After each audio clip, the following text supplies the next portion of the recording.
Class 12th physics first का हम chapter second शुरू कर रहे हैं आज। वैद्युत फ्लक्स तथा गॉस की प्रमेय। इस चैप्टर को शुरू करने से पहले कुछ बेसिक जानकारियां हैं, उनकी एप्लीकेशंस हमको इस चैप्टर में ज़रूरत पड़ेंगे, इसलिए हम उनको पहले देख लेते हैं। जैसे ये घनत्व है, आवेश घनत्व हमने 11th क्लास में पढ़ा था। जो घनत्व होता है वो घनत्व इक्वल टू होता है द्रव्यमान अपॉन आयतन। द्रव्यमान अपॉन आयतन, द्रव्यमान अपॉन आयतन। लेकिन यहाँ पे जो घनत्व दिया गया है वो चार्ज की फॉर्म में, क्योंकि हम चार्ज्ड पार्टिकल का मास नहीं निकाल सकते, द्रव्यमान नहीं निकाल सकते, या ये कह सकते हैं कि द्रव्यमान और चार्ज को एक ही चीज कंसीडर करके चलते हैं। कुछ बेसिक से डिफरेंस होते हैं, लेकिन उन्हें हम बाद में देखेंगे। डिफरेंस मैं बता दे रहा हूँ थोड़े से क्या क्या होते हैं। जैसे मास, अगर कोई ऑब्जेक्ट जिसमें मास है तो उसमें चार्ज भी होगा, लेकिन अगर कोई ऑब्जेक्ट चार्ज है तो जरूरी नहीं कि उसमें मास हो, ठीक है, द्रव्यमान हो। इसके अलावा चार्ज्ड पॉजिटिव नेगेटिव होते हैं, दो तरीके के होते हैं, जबकि द्रव्यमान ऐसा कुछ नहीं है। द्रव्यमान को हम पॉजिटिव कंसीडर करके ही चलते हैं। तो ये कुछ बेसिक से डिफरेंस होते हैं। लेकिन यहाँ पे हमने घनत्व भी तीन तरीके का लिया है, रेखीय, पृष्ठीय और आयतन। रेखीय घनत्व क्या होता है कि अगर कोई वायर है, उस वायर के थ्रू हमें उस वायर में कुछ प्लस चार्ज है और उसका हमें घनत्व निकालना है, तो इसमें जो घनत्व निकलेगा, क्योंकि इसमें लेंथ ही होगी वायर की, क्योंकि एरिया की बात करी जाए या आयतन की बात की जाए तो वो बिल्कुल ना के बराबर होगा, इसलिए इसमें लेंथ कंसीडर करेंगे, ठीक है। तो इस तरीके मतलब एक तरीके के तार में जो घनत्व होगा, अगर तार का घनत्व कंसीडर करेंगे तो उसमें रेखीय आवेश घनत्व होगा, और रेखीय आवेश घनत्व को लैम्डा से रिप्रेजेंट करते हैं। लैम्डा इज इक्वल टू होता है Q upon L, coulomb upon metre.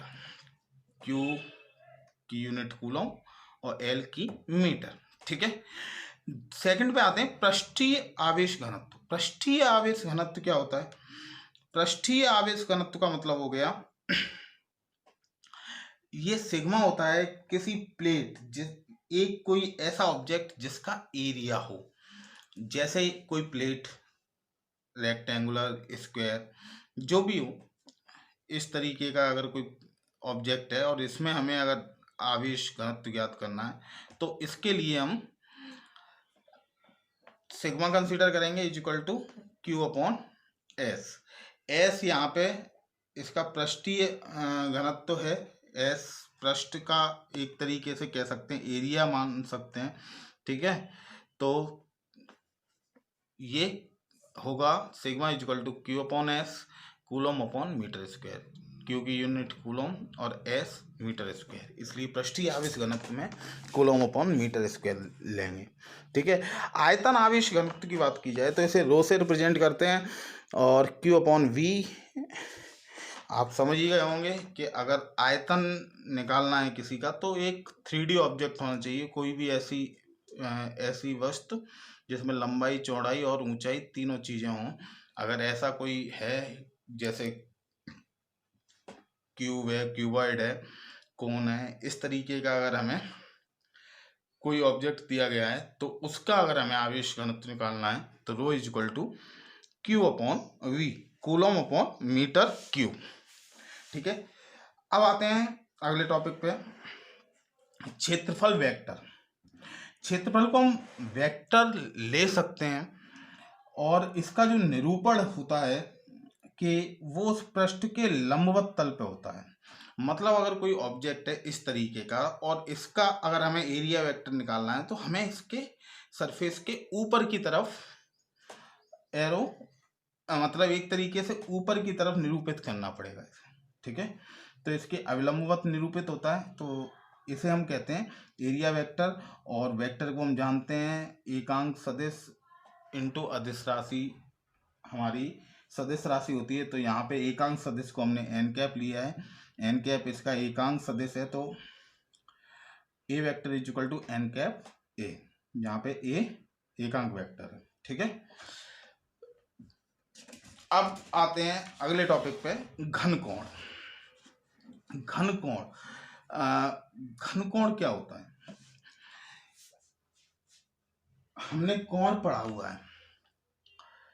कोण का मतलब होता है कि अगर कोई भी एक्स वाई जेड किसी भी तरह का एक हम दो लाइंस ले लें और उसके बीच में कोई एंगल ड्रॉ कर दें, तो इसे हम क्या बोलेंगे? सीधी सा है कि कोण बोलेंगे, ठीक है। लेकिन अगर ये कोण होता,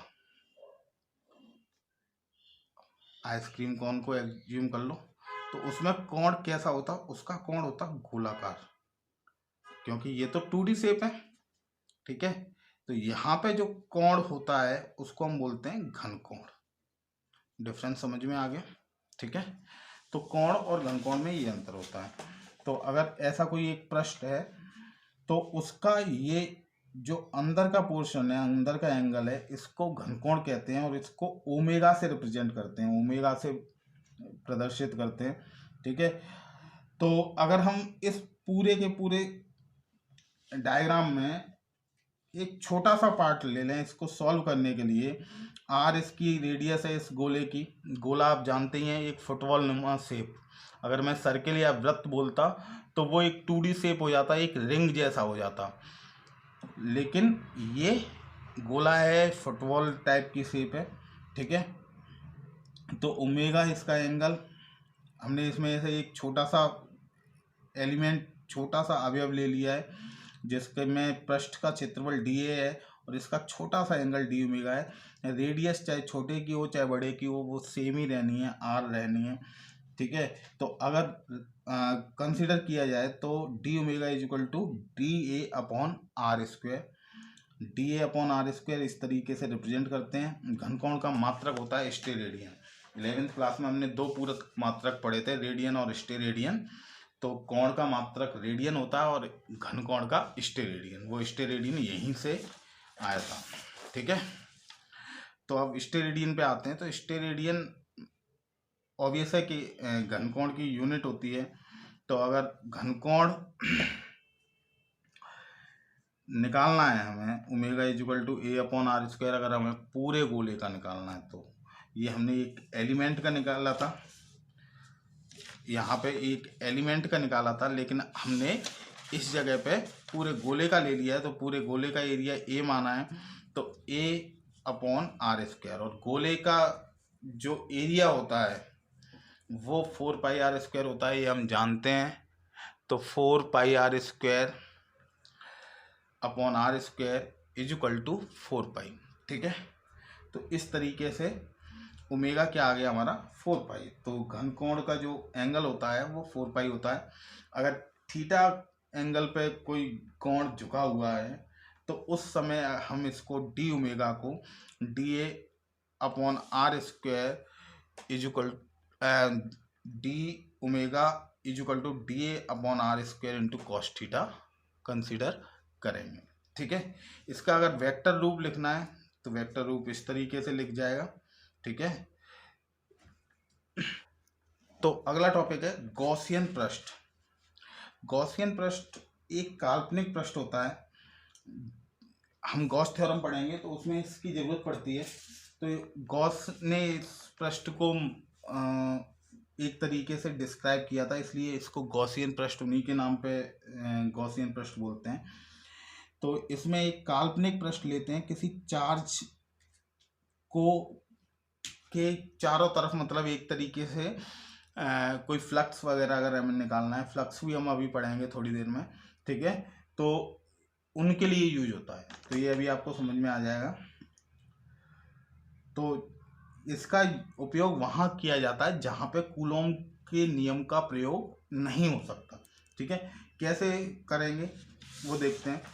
तो पहला टॉपिक है इसमें वैद्युत फ्लक्स, इम्पोर्टेंट है बहुत ज़्यादा, तो आप इसे बहुत अच्छे से पढ़िए। ठीक है, तो वैद्युत फ्लक्स किसी काल्पनिक पृष्ठ पर वैद्युत फ्लक्स, वैद्युत क्षेत्र में अगर कोई स्थित है, वैद्युत क्षेत्र ये आपको यहाँ पे दिख रहा होगा वैद्युत क्षेत्र, इसमें हमने एक काल्पनिक पृष्ठ ले लिया। काल्पनिक का मतलब होता है कल्पनाओं में लिया है, ये हकीकत में नहीं है। ठीक है, तो काल्पनिक पृष्ठ, उस पृष्ठ से जितनी भी रेखाएं गुजरेंगी, विद्युत बल रेखाएं, उनकी जितनी भी माप होगी, जितने भी नंबर ऑफ लाइंस गुजरेंगी, उनको हम वैद्युत फ्लक्स कहते हैं। इसको फाई ई से रिप्रेजेंट करते हैं। ठीक है, ये एक अदिश राशि है और इसकी विमीय सूत्र होता है ml3t-3a-1। ठीक है, तो इसको कंसिडर कैसे करते हैं, पहले हमने इसमें से एक छोटा सा पार्ट ले लिया डीए, तो इस डीए को हमने समतल मान लिया, बहुत छोटा लेते हैं इसलिए थोड़ा सा कर्व भी होता है, तब भी उसे समतल मान के ही चलते हैं। ठीक है, ई वेक्टर इस जो वैद्युत बल रेखाएं हैं इनका इंटेंसिटी है, इनकी वैद्युत क्षेत्र की तीव्रता है। ठीक है, तो फ्लक्स क्या हो जाएगा, E into D A vector. ठीक है, फाई, तो संपूर्ण ये अगर एक छोटे से उसकी बात करें तो यहाँ पे हम इसको डी फाई लेंगे क्योंकि बहुत छोटा ही फ्लक्स निकलेगा इसमें से, छोटे पृष्ठ में से। अब हम इसको अगर पूरे सरफेस के लिए निकालना है, पूरे पृष्ठ के लिए निकालें, तो क्या करेंगे, फाई इसका इंटीग्रेशन कर दिया, डी फाई का इंटीग्रेशन होगा phi into equal to integration of E D A. ठीक है, E D A, E vector D A को हम ई ए कॉस थीटा लिख सकते हैं। ठीक है, अब अगर इनके बीच में एंगल, ई और डी ए के बीच में एंगल अगर थीटा है तो हम इसको ई डी ए कॉस थीटा लिख सकते हैं। ठीक है, यहाँ पे वेक्टर क्वांटिटी थी, इनको हमने स्केलर में कन्वर्ट कर दिया है। अब इस वैल्यू को इस इक्वेशन में रखना है, फर्स्ट इक्वेशन में, तो फाई इज इक्वल टू क्या हो जाएगा, ई डी ए cos theta. E cos theta constant की तरह ट्रीट होगा क्योंकि ये इंटीग्रेशन ए के रिस्पेक्ट में करना है, तो यहाँ पे इंटीग्रेशन ऑफ डी ए हो जाएगा ए, तो यहाँ से फाई इज इक्वल टू हो जाएगा ई ए कॉस थीटा, या इसको वेक्टर रूप में लिखना हो तो ई वेक्टर इंटू ए वेक्टर। ठीक है, तो दो केस हो सकते हैं इसमें कि जब क्षेत्रफल अगर वैद्युत क्षेत्र के परपेंडिकुलर हो, बिल्कुल जो एरिया और ई ये आपस में परपेंडिकुलर हो, तो थीटा उस समय 0 हो जाएगा और phi is equal to E A cos 0 degree हो जाएगा। कॉस 0 की वैल्यू 1 होती है, तो 1 का मल्टीप्लाई ई ए में करेंगे तो ई ए आएगा। ठीक है, अगर ये जो क्षेत्रफल है इसका काल्पनिक पृष्ठ का, ये वैद्युत क्षेत्र के बराबर है, इंटेंसिटी ऑफ इलेक्ट्रिक फील्ड के पैरेलल है, सॉरी ये पैरेलल का साइन है, तो उस समय थीटा को 90 डिग्री लेंगे तो उस समय फाई इज इक्वल टू क्या हो जाएगा, ई ए कॉस 90 की वैल्यू 0 होती है, 0 का मल्टीप्लाई ई ए में करेंगे तो 0 आ जाएगा। तो ये वैल्यू जो होगी वो मैक्सिमम होगी और ये वैल्यू मिनिमम होगी। तो अगला टॉपिक है गॉस की प्रमेय या गॉस थ्योरम, गॉस नियम, गॉस का नियम। ठीक है, तो इसके अनुसार क्या होता है कि अगर कोई बंद पृष्ठ है और उसमें पृष्ठ से जितना वैद्युत फ्लक्स गुजर रहा है, तो वो वैद्युत फ्लक्स उस पृष्ठ द्वारा परिबद्ध कुल आवेश, मतलब उस पृष्ठ पे जितना आवेश होगा, उस पृष्ठ से जितना आवेश गुजर सकता है, उसका 1/ε0 गुना होता है। तो phi is equal to Q/ε0, और फाई को हम लिख सकते हैं integration of E D A vector. ठीक है, तो अब ये हमने अभी पढ़ा था EDA वेक्टर। तो उत्पत्ति करनी है इसको, ये आया कैसे, ठीक है। तो यहाँ पे हमने एक क्लोज पृष्ठ ले लिया, गॉसियन पृष्ठ, ये पॉइंट O है, यहाँ पॉइंट P है, इससे परिबद्ध हमने एक छोटा सा एरिया ले लिया है DA, और इस P पॉइंट पे intensity of electric field E vector है, और यहाँ पे एरिया वेक्टर DA वेक्टर है, और इसका जो यूनिट वेक्टर है या एकांक सदिश है वो n कैप है। इन दोनों के बीच में थीटा एंगल है। तो और इस O से लेके इस P तक की डिस्टेंस को हमने R लिया है, और इस पूरे के पूरे गॉसियन पृष्ठ का एरिया A लिया है, ठीक है। तो क्या करना है, फाई इज इक्वल टू क्या हो जाएगा, इंटीग्रेशन ऑफ EDA होता है, अभी हमने वैद्युत फ्लक्स में पढ़ा है, ठीक है। तो phi is equal to EA cos theta हो जाएगा, ये भी हमने अभी पढ़ा है वैद्युत फ्लक्स में, ठीक है। तो E is equal to, chapter first में पढ़ा था, intensity of electric field is equal to 1/4πε0 into Q/r², ठीक है, ये हम जानते हैं। तो E की वैल्यू हमने रख देनी है इस इक्वेशन में, ठीक है। तो E की जगह पे 1/4πε0 Q/r² DA cos थीटा।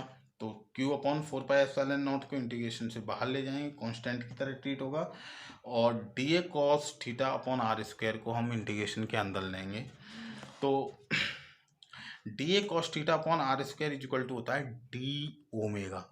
ये हमने अभी जब घनकोण पढ़ा था तब पढ़ा है, ठीक है। तो Q/4πε0 integration of d⍵, integration of d⍵, या ओमेगा की वैल्यू हमने कितनी निकाली थी, 4π, ठीक है। तो इसकी जगह पे 4π रख देंगे, 4π से 4π कैंसिल हो जाएगा, Q/ε0, यही गॉस की थ्योरम है। तो इसी तरीके से करना है, ठीक है। Okay, thank you.